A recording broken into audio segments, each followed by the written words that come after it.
Good morning class 11 students. कल आप लोगों को एक असाइनमेंट सेंड की गई थी चैप्टर 2 की। आज हम उसके सॉल्यूशंस देखते हैं। होप आप लोगों ने कर ली होगी। आज आप उसको मैच कर लीजिएगा अपने आंसर्स को और उसके बाद नोटबुक में भी इसको ज़रूर कीजिएगा। So let us start with question number 1। आपके पास दो ऑर्डर्ड पेयर है x/3 + 1 एंड y - 2/3 और इक्वल टू है 5/3, 1/3।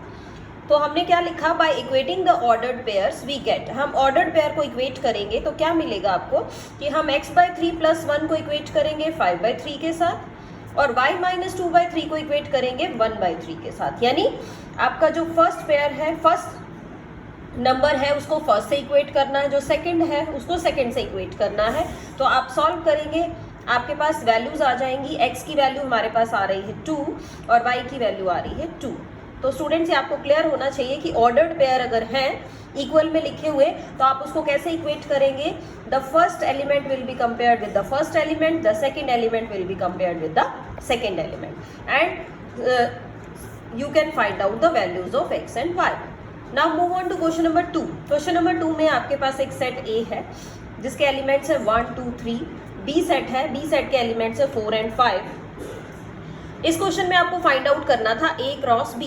A क्रॉस B के एलिमेंट्स लिखे हमने। पहले A ले लिया, A का फर्स्ट एलिमेंट लिया, उसको 1 को 4 के साथ लिखा, फिर 1 को ही 5 के साथ लिखा। इन द सेम में फिर हमने 2 लिया, 2 को 4 के साथ लिखा, 2 को 5 के साथ लिखा, फिर 3 4 देन 3 एंड 5। सिमिलरली अगर आपको B क्रॉस A लिखना है तो पहले एलिमेंट आने चाहिए B सेट के। तो आप कैसे स्टार्ट करेंगे, 4 1 4 2 4 3 और फिर 5 के लिखेंगे, 5 1 5 2 5 3।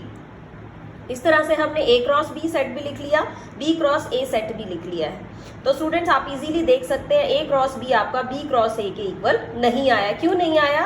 क्योंकि A क्रॉस B में तो पहले एलिमेंट्स A के हैं, बाद में B के हैं, और B क्रॉस A में पहले A सेट के एलिमेंट्स हैं, बाद में B सेट के एलिमेंट्स हैं। तो इन दोनों का ऑर्डर्ड पेयर हम इक्वल नहीं कहेंगे। So now move on to question number 3। Question number 3 आपका था, A सेट आपको दिया हुआ है 3 4 एंड 6, B सेट है आपका 1 and 3 and the C set is 1 2 6। तो आपको फाइंड आउट करना था A क्रॉस B - C और A - B cross A - C। ये आपको फाइंड आउट करना था। इसको फाइंड आउट करने के लिए पहले हमने क्या किया, A - B निकाला। A - B कैसे निकाला, A के एलिमेंट्स लिखने हैं और उन एलिमेंट्स को छोड़ देना जो B में भी है। तो A के एलिमेंट्स है 3 4 और 6। इनमें से B में भी एक एलिमेंट है 3, उसको हम छोड़ देंगे। तो A - B में क्या आएगा, 4 एंड 6। फिर हमने लिखा B - C। B - C means B के एलिमेंट्स लिखने हैं, वो छोड़ने हैं जो C में है। अब 1 देखो, 1 C में है तो 1 हम इसमें से छोड़ देंगे, तो B - C में ओनली 3 आएगा। Then move on to A - C। A के एलिमेंट्स थे हमारे 3 4 एंड 6 और C के एलिमेंट से 1 2 एंड 6। तो 6 एक ऐसा एलिमेंट था जो A का C के अंदर लिखा हुआ था। तो A - C आपका आ जाएगा 3 एंड 4। अब इसके बाद देखते हैं क्या फाइंड आउट करना है। फर्स्ट पार्ट था आपका A क्रॉस B - C। तो हमने A के एलिमेंट्स लिखे 3 4 6 और B - C हमने अभी ऊपर निकाला, ये है 3। ऑर्डर्ड पेयर बना लीजिए, 3 3 4 3 6 3, यानी 3 3 4 3 6 3। And the second part is A - B cross A - C, यानी A - B आपका क्या आया है 4 एंड 6। क्रॉस प्रोडक्ट करनी है A - C के साथ, A - C है आपका 3 एंड 4। तो एलिमेंट्स क्या बने, 4 3 4 4 6 3 6 4। यही लिखे हमने, 4 3 4 4 6 3 6 4। ये आपका क्या सेट आ गया, A - B cross A - C। तो इस तरह से हमने ये दोनों ही सेट फाइंड आउट कर लिए। So now move on to our next question, question number 4. Question number 4 is, आपके पास एक सेट A गिवन था। A सेट था 1 2 3 up to 45 and the question is R आपको एक रिलेशन लिखना था। R is a relation, क्या रिलेशन है, is a square of। इसका मतलब था कि first element is a square of second element. तो हमने कौन सा पेयर चूज किए, रिलेशन आपका बना 1 1 का स्क्वायर 1, 2 लिया 2 का स्क्वायर 4, 3 लिया 3 का स्क्वायर 9 है, 4 लिया 4 का स्क्वायर 16, 5 लिया, 5 का स्क्वायर 25, 6 ले रहे हैं, 6 का स्क्वायर है 36। अगर आप यहाँ पे 7 लेते हैं तो 7 का जो स्क्वायर आएगा वो 49 हो जाएगा, लेकिन आपके सेट में एलिमेंट्स आपके पास सिर्फ 45 तक ही हैं, तो आप इसमें 49 और 7 को इंक्लूड नहीं करेंगे। तो आपका जो रिलेशन बन गया वो बन गया 1 1 4 2 9 3 16 4 25 एंड 5 36 एंड 6। डोमेन लिखनी है, डोमेन मीन्स फर्स्ट एलिमेंट्स कौन कौन से हुए 1 4 9 16 25 एंड 36, यही हमने यहाँ लिख दिए। रेंज, रेंज में बाद वाले एलिमेंट्स लिखते हैं 1 2 3 4 5 एंड 6, तो ये एलिमेंट्स आपके रेंज में आ गए। Now students move on to our next question. आपके पास एक सेट ए था x y z 3 elements, B set था आपका 1 एंड 2 2 एलिमेंट्स। आपको पूछा गया था कि आप बताइए इसके कितने रिलेशंस होंगे, find the number of relations. तो रिलेशंस लिखने के लिए सबसे पहले ए क्रॉस बी लिखना पड़ता है। ए क्रॉस बी लिखा हमने, first element from A set, second element from B set. तो स्टार्ट करते हैं ए क्रॉस बी लिखना, x1 x2 y1 y2 z1 z2, हमने ये सारा रिलेशन लिख लिया। अब इस रिलेशन में देखा कि ए क्रॉस बी में कितने एलिमेंट्स आ गए, ए क्रॉस बी में एलिमेंट्स हो गए 6। आगे हमने लिखा so number of subsets of A cross B is, subsets कितने होते हैं 2 की पावर जितने भी एलिमेंट्स हो, यानी 2 की पावर 6 यानी 64। फिर आपको बताना था number of relations, but we know that relations are the subsets of A cross B. जो रिलेशंस आपके वो क्या होते हैं, सबसेट्स होते हैं, किसके, ऑर्डर्ड पेयर के सेट के। तो number of relations from A to B उतने ही आएंगे जितने आपके ये आपने सबसेट्स निकाले, यानी 2 की power 6 that is 64। Now move on to our next question. The next question is x is a set that has elements 1 2 3 4 and 5। y set में आपके एलिमेंट्स हैं 1 2 5 6 7 9 10 11 12 13 एंड 14। और आपको एक फंक्शन दे रखा है, फंक्शन कैसा दिया हुआ है, f of x is equal to 2x plus 3, ये फंक्शन है। तो आपको कह रहा है कि इस फंक्शन में एलिमेंट्स पुट करके आप इस फंक्शन की डोमेन भी बताइए और इसकी रेंज भी बताइए। कैसे निकालेंगे, 1 पुट करेंगे, वैल्यू आपकी 1 पुट करने से 2 प्लस 3 5 आ रही है, इसमें 2 पुट कर लिया हमने यहाँ से, यह आ जाएगा 7, फिर 3 लिया, 3 इसमें पुट किया 9 आ गया, फिर हमने 4 लिया, 4 इसमें पुट करिए, ये आपका 11 आ जाएगा, फिर 5 लेंगे, 5 को भी इसी में पुट करेंगे, ये आपका 13 आ गया।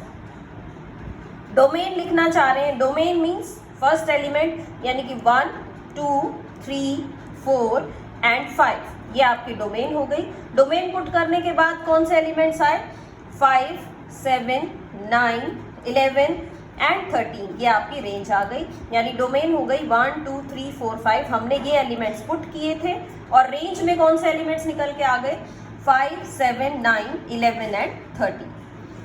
सो स्टूडेंट्स ये क्वेश्चन भी आपका डन हो गया है। Now move on to our next question. The next question is question number 7। Question number 7 में क्या कहा गया था, आपको एक फंक्शन गिवन था। क्या फंक्शन है इसको समझिए पहले। f(x) is equal to 3x minus 1 if x greater than 3, यानी अगर x की वैल्यू 3 से बड़ी है तो f(x) क्या है आपका, तो f(x) है 3x माइनस 1। नेक्स्ट है -2 less than equal to x less than equal to 3, यानी अगर x की वैल्यू -2 और 3 के बीच में है, यानी -2 हो या -2 से बड़ी वैल्यू है, 3 है या 3 से छोटी वैल्यू है, तो आपको फंक्शन लेना है x² -2। और जो थर्ड पार्ट है, if x is less than -2, अगर x की वैल्यू -2 से भी छोटी है तो आप फंक्शन लेंगे 2x प्लस 3। तो इसमें हमें फाइंड आउट करना था फर्स्ट पार्ट में f ऑफ 2, यानी हमें किस पे वैल्यू निकालनी है, 2 पे वैल्यू निकालनी है। अब आप ये देखो पहले 2 किस में आता है, फर्स्ट में, सेकंड में या थर्ड। स्टूडेंट्स हमने देखा 2 आपका यहाँ लाई करता है, क्या है ये, -2 less than equal to x less than equal to 3, यानी जो x की वैल्यू 2 है वो इन दोनों के बीच में आएगी, इन दोनों के बीच में आएगी, यानी 2 वैल्यू है तो फंक्शन क्या है, x² -1। तो आप यहाँ पे फंक्शन लेंगे एक्स स्क्वायर माइनस 2 फंक्शन लेंगे। वैल्यू चाहिए आपको एफ ऑफ 2 पे, तो इस फंक्शन में क्या करें, 2 पुट कर दीजिए। 2 square minus 2 means 4 minus 2 that is 2।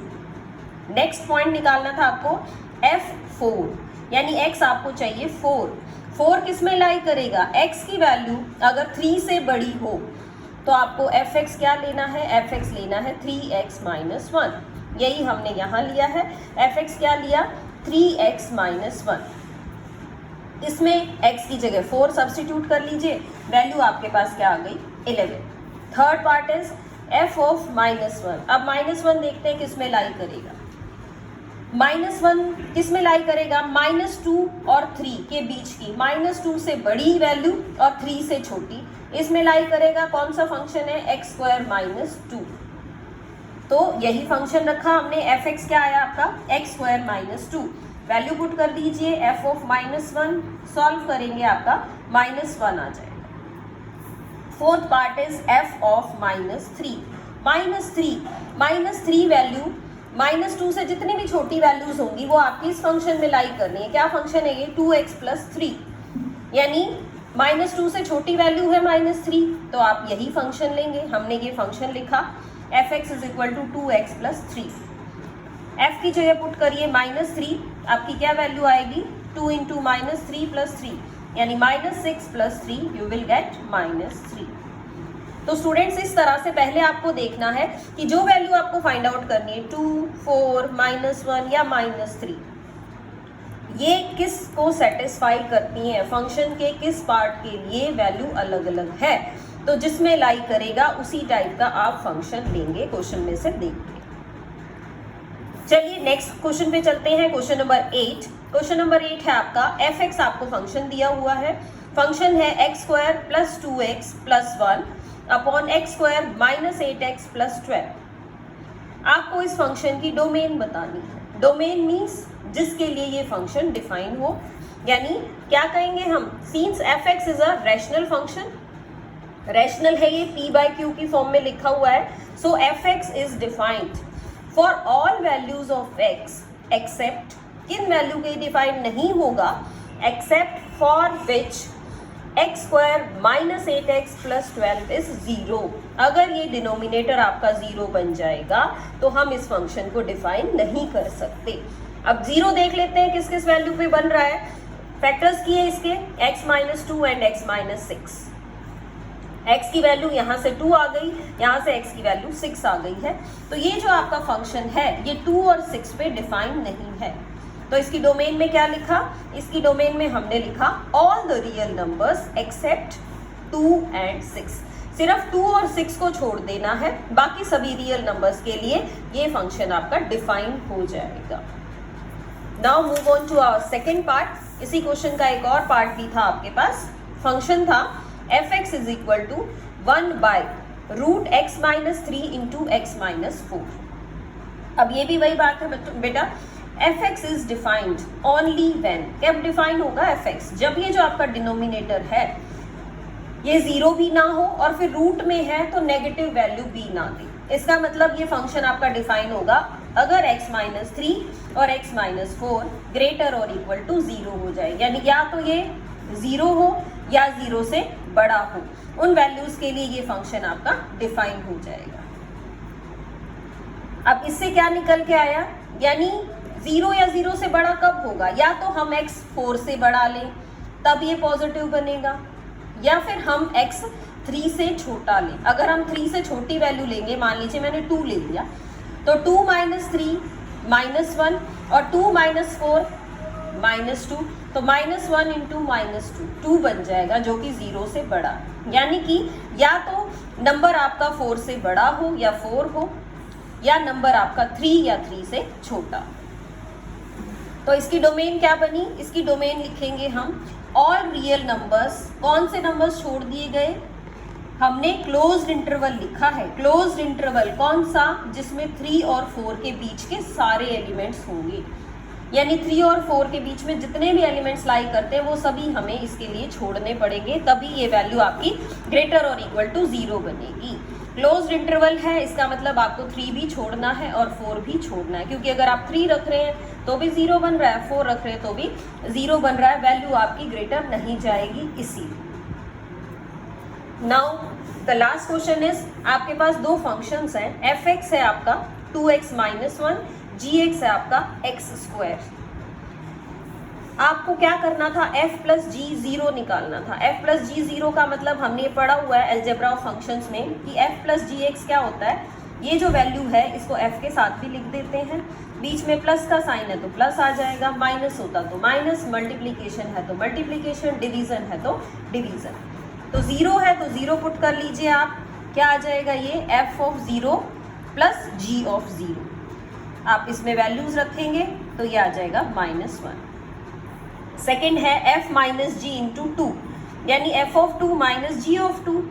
f(2) value put करिए इसके अंदर, ये है आपका 2 × 2 -1, 4 - 1 और यहाँ से आया 2², वैल्यू आ गई -1। नेक्स्ट इज fg × 1, यानी f(1) × g(1), फिर हमने वैल्यू रखी, दोनों को मल्टीप्लाई कर दिया, आंसर इज 1।